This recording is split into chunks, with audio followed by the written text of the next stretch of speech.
When you look at these stories, the Cleveland Clinic laying off lots of people, trying to cut costs, as so many entities are in the country right now, and then the Wall Street Journal story about companies starting to pass those costs, and that was a trend that had begun before this all happened, but it certainly doesn't help. So it goes back to what I keep coming back to on all of this, is that unlike other issues, Katrina or the Iraq War that we've seen in the past second term, this is something that touches so many people's lives across the country, and you don't know whether the president's going to be able to successfully dodge it. Wow. Now, I don't know if you understood exactly what she said there. She said, well, Obamacare, this is a big deal because it affects so many people, unlike the Iraq War and Hurricane Katrina. Yes, Martha.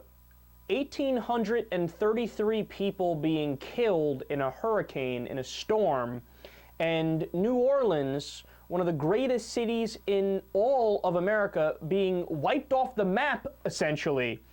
Yes, it didn't affect all that many people. Calm down. It's not a big deal. It's not like it caused billions of dollars worth of damage and ruined so many people's lives and led to a lot of death and destruction and was a national tragedy because FEMA was not released in time and wasn't prepared, so they didn't know how to do their job and people suffered and died as a result of it. Not like it was a big deal. Calm down. No, but like, here's the thing. How can one even have that thought enter their mind for 2 seconds without wholly dismissing it and saying, wow, I'm happy I didn't say that out loud? But she thought about it, approved of it, and said it, and thought it was okay.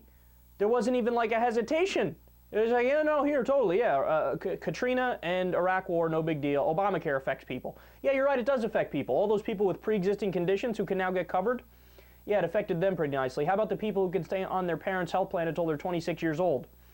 That's a nice little piece of the law, isn't it? Or how about the people who had the 105 million people who used to have lifetime caps on their plans? Now the lifetime cap is gone. So you can't say be a young kid with a congenital heart condition and then all of a sudden at the age of 14 you're kicked off because they already spent $500,000 on you up to that point. Yeah, that's gone now. You're right, this does affect quite a few people, Obamacare. Those 30 million, 40 million people who are uninsured, more than that maybe, yeah, them having coverage, yeah, it does affect them. Just not in a negative way like you're making it out to be. Oh, I know, spare me. The website is glitchy. I can't get it within 13 seconds. It takes me 24 minutes to get my health care. Oh my God, the horror. And really, Iraq didn't affect a lot of people? Whatever happened to supporting the troops? Whatever happened to the Republican meme where you said that every 14 seconds?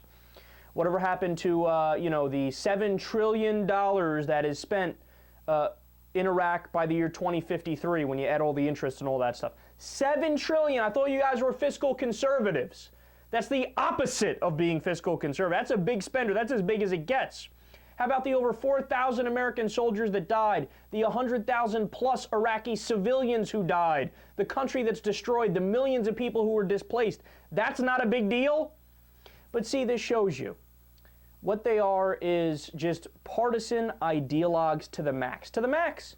Just it doesn't. If Obama does it, if a Democrat does it, it's evil, it's wrong, it's terrible, it's bad. Let's pile on it. If a Republican does it, it's good no matter what. I'll put a positive spin on Katrina. I'll put a positive spin on Iraq. Why? Because I'm a loser who just rents my brain out to the Republicans.